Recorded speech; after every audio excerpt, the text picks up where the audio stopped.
Salut les amis, j'espère que vous allez bien. Moi, je vais super bien. Après 6 mois d'absence, je suis de retour à la ferme. Je commence d'abord par sourire avant d'aller résoudre les problèmes. Vous savez, l'histoire, ce n'est pas facile. Donc, je suis de retour à la ferme et il y a de très bonnes choses. Waouh! Le lieu a quand même changé. Hein. Il y avait des ananas derrière moi. Il y a un petit champ d'ananas ici. Il y a le champ de maïs. Donc, en plus, l'élevage de porc. Donc, déjà, j'ai une petite réponse à l'entrée pour mes amis. Il y a mes amis qui ont posé des questions sur notre élevage des Brahmas en disant qu'on voit qu'il y a beaucoup de populations environnantes. Vous gérez le problème de cohabitation comment? Est-ce que ça ne crée pas de problèmes? Bien évidemment. Et comme j'avais mis sur les commentaires, la solution à court terme, c'est surtout maintenir l'hygiène, mais ça ne résout pas le problème. Et à long terme, c'est le déménagement. Alors ici, là, quand il dit que je suis à la ferme, ça, c'est notre site pour le projet définitif. Il fait un peu plus de 2 hectares. Et ici, bon, derrière moi, vous allez remarquer, il y a déjà le bâtiment des porcs. Bon, il y a un long bâtiment là, pour les porcs. Et on va aménager progressivement pour la volaille. Vous savez, c'est pas très facile. En tout cas, c'est même pas d'abord facile. Donc, si quelqu'un vous dit comment gagner 17 millions en faisant telle chose là, pardon, c'est pas vrai. Si c'était vrai, c'est comme un Dangote a laissé le ciment, il fait seulement lui, dans ce que le gars dit. Et si c'était vrai même, c'est que le gars, quand il vous parle là, il est milliardaire. Donc, quand quelqu'un vous raconte des histoires là, pardon, je sais pas comment il pense là. Tu viens, tu entres dedans, tu peux même regretter pourquoi tu es parti. Pour dire vrai, ce qui nous maintient encore là, très souvent, c'est la passion hein, et la détermination. Alors, j'ai fait cette petite vidéo pour vous faire un petit Congo ça sur les projets agro-pastoraux. Donc, allez les amis, ne lancez pas votre projet sans tenir compte des facteurs suivants. Ça, c'est l'objet de ma vidéo. Vous savez, j'ai toute ma manière de faire mes choses. Un peu bizarre. Bon, vous voyez la longueur du bâtiment là. Ça a quand même pris beaucoup de millions. Hein. Donc, je tourne encore du côté ici pour que vous voyez. Il est bien long. Donc, vous voyez ces 2 côtés. Et voilà. Bon, ok. Donc, lorsque vous lancez un projet agro-pastoral, s'il vous plaît, ne pensez pas. Lucien! Ok. Bon, j'avais peur que mon gars était pas là, heureusement. Il est dans les barrages. Mais chef, ton téléphone ne passe même pas. Où? Ok. Ok, pas de beauté ton bidon, tu viens, on va un peu travailler là. Il faut qu'on commence le croisement. Donc alors les amis, je viens aujourd'hui là. On va commencer la phase de reproduction de nos porcs. Donc à partir de l'année prochaine, vous aurez les super produits venant de chez Vetagro. Vous aurez les porcelets exceptionnels venant de chez Vetagro. Bon, qui connaît ça? Ok. Bon, je vous laisse. Écrivez en commentaire ce que c'est. Si vous connaissez, si vous reconnaissez. Bon, voilà l'arbre. Petit indice, ça va produire les gousses et très prisé, que ce soit en alimentation humaine ou animale. Bonsoir, chef. Donc, je vous disais tantôt qu'on va commencer la phase de production, de reproduction de nos porcs. Et dès l'année prochaine, vous aurez des super produits chez Vetagro qu'on va mettre sur le marché. Donc, préparez déjà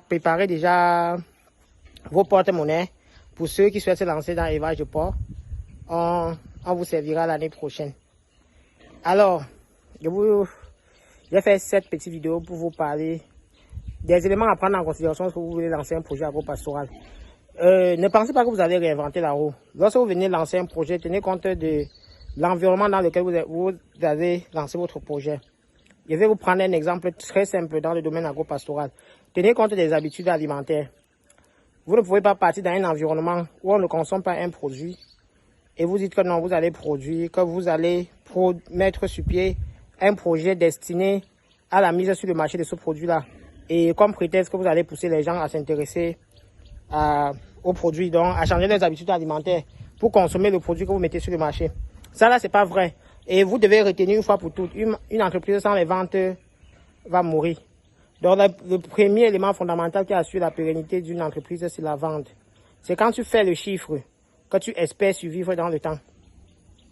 Donc, tu comprends directement que si tu mets sur pied un produit qui n'y a pas le marché, tu es mort. Tu es mort.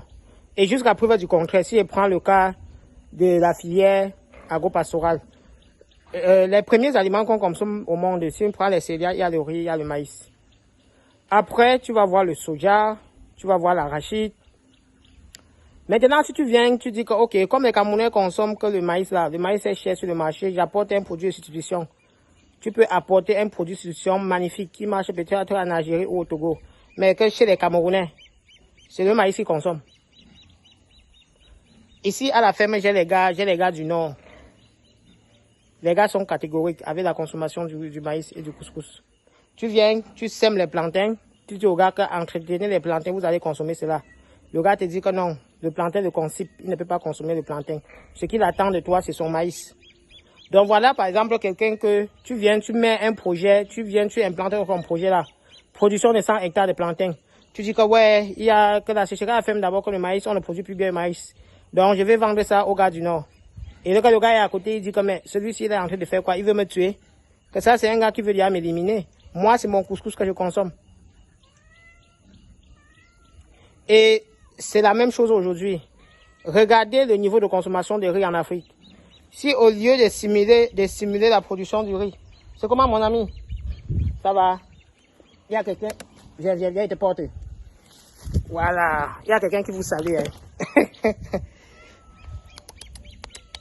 Donc, regardez le niveau de consommation du riz en Afrique. Si au lieu de stimuler la production du riz, vous venez dire que non, nous tous nous devons consommer le manioc.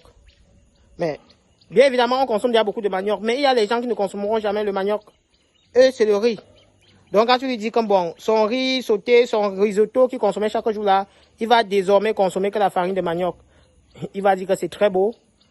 Mais vraiment, si c'est pas le riz là, je suis pas là. On l'observe déjà même avec la farine de blé dans la production du pain et les farines locales pour ce qui est de la substitution. Depuis les années, on chante qu'il faut substituer, il faut substituer, il faut substituer. Mais c'est pas évident. Certes, les gens vont évoquer qu'il n'y a pas suffisamment de farine locale. Mais lorsqu'il y a des farines locales, tu vois que le pain que tu as acheté à 100 francs devient 500. Qui va l'acheter? Et secondairement, même si on ramenait le pain à 100 francs, est-ce que c'est facile de changer les habitudes alimentaires? La réponse c'est non. Tu ne peux pas facilement changer les habitudes alimentaires des gens comme tu le penses là. Donc quand tu viens pour implémenter ton projet, tiens compte de ton environnement. Et ton environnement, le premier facteur dans ton environnement, c'est ton marché. Tu cibles quel marché? Si tu viens par exemple, tu peux implémenter ton élevage de porcs au nord Cameroun. Tu dis que je vais produire 200 000 porcs par an et je vais vendre uniquement au nord. Ce qui est sûr, il y a un gars mort. Donc ton projet est mort avant d'avoir commencé. Tu dois me dire que je vais produire 200 000 porcs par an parce que le maïs est moins cher là-bas, le soja est moins cher là-bas. Ça fait déjà 90% de mon aliment. Les autres, le reste, les 10%, je vais acheter. Mais voilà la logistique que je mets sur pied pour écouler mon produit dans le Grand Sud. Parce que tu sais que le marché du Nord ne peut pas absorber tes 200 000 porcs. Pourquoi? Parce qu'il y a une bonne proportion de la population musulmane. Ils ne consomment pas le porc. Si ton projet déjà, tu ne choisis pas bien la communauté dans laquelle tu vas l'installer, ça peut même déjà créer des conflits. Parce que dans la religion musulmane, on n'aime même pas d'abord sentir le porc. Donc on n'aime même pas être proche du porc. Raison pour laquelle tu peux charger ton porc ici, là, dans une voiture. Mais le seul fait que le musulman a vu qu'il y a le porc dans la voiture, là, ou bon, on dit en haut, hein, il n'entre pas dedans. Lui, il ne veut avoir aucun contact avec le porc. Donc, vous devez vraiment tenir compte de votre environnement avant de venir implémenter vos projets. Ne pensez pas que du jour au lendemain, vous allez changer les habitudes alimentaires des gens. C'est pas possible. C'est pas possible. Maintenant, si c'est un projet à but non lucratif, bon, vous pouvez faire comme vous voulez. Nous, on parle de ce qui donne l'argent. On parle du business.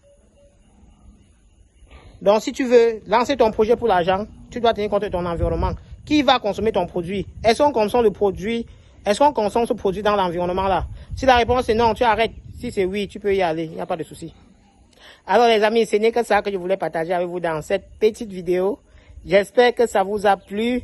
Et si vous avez d'autres conseils qu'on doit absolument prendre en considération avant de lancer son projet, n'hésitez pas à partager avec nous en commentaire. Ça serait avec plaisir que nous allons l'apprécier et que les autres membres de la communauté, bien évidemment, vont également en profiter.